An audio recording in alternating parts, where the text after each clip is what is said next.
times of our lives we heard that word and all jumped up in a wild frenzy to find the creepy crawly.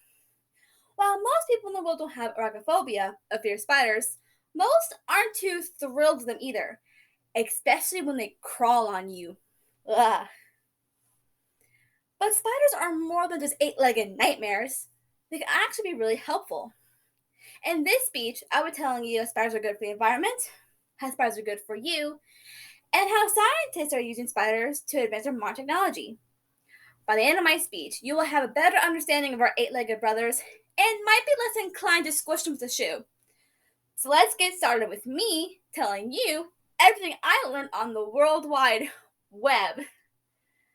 It's pretty common knowledge that everything in the world has a purpose, a little niche that they just fit perfectly in. But what niche could spiders possibly fit into?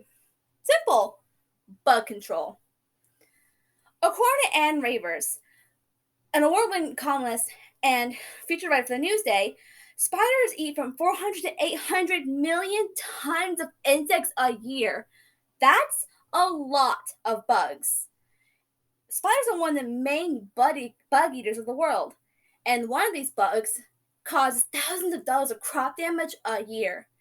This insect is the infamous diamondback moth.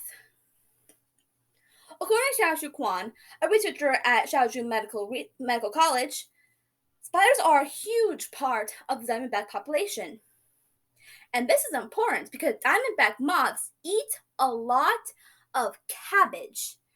From 1992 to 2012, America spent estimated $1 billion on pesticides to kill these cabbage-hungry moths, and they eventually became immune to pesticides. However, where there was a large and diverse number of spiders, there were less diamondback moths. Because of this, farmers started bringing spiders into their fields to make sure that the moths don't eat all of the yummy cabbage. So next time you're munching on some cabbage, give a little time to give some thanks to the spiders. Okay, I know what you're thinking.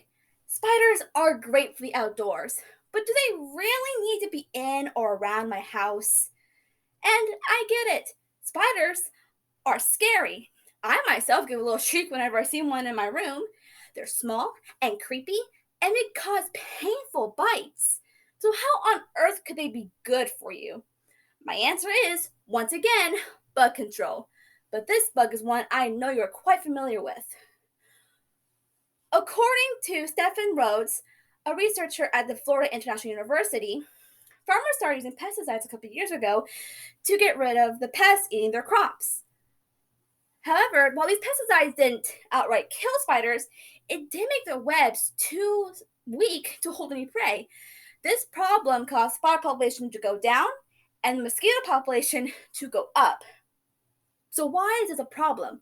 How are mosquitoes so much worse than spiders? According to Anne Ravers, out of the 43,000 spiders in the world, less than 30 can actually kill you. And unless you live in Australia, most of these spiders will never be even near you. Most spider bites leave nothing but a painful sore and some pus. But mosquito bites only leave a scratchy bump, right? Most likely, yes. However, the problem is you can tell by looking at a spider whether or not it's fatal.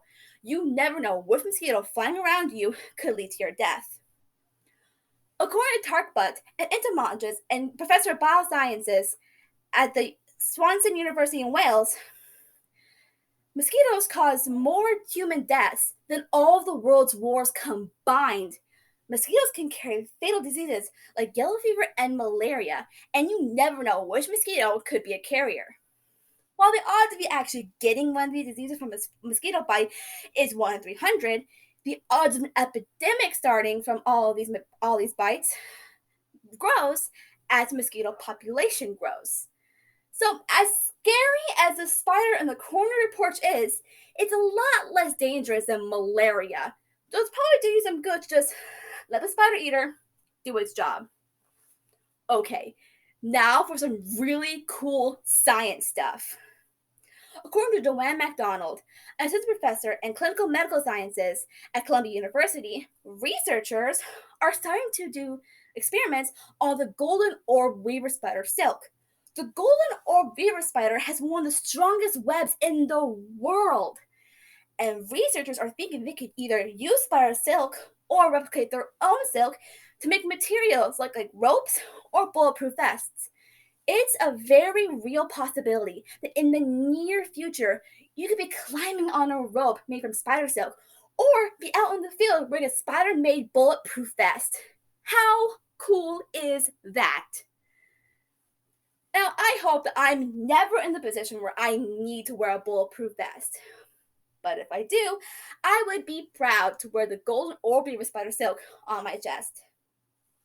Spiders are creepy. I will never deny that.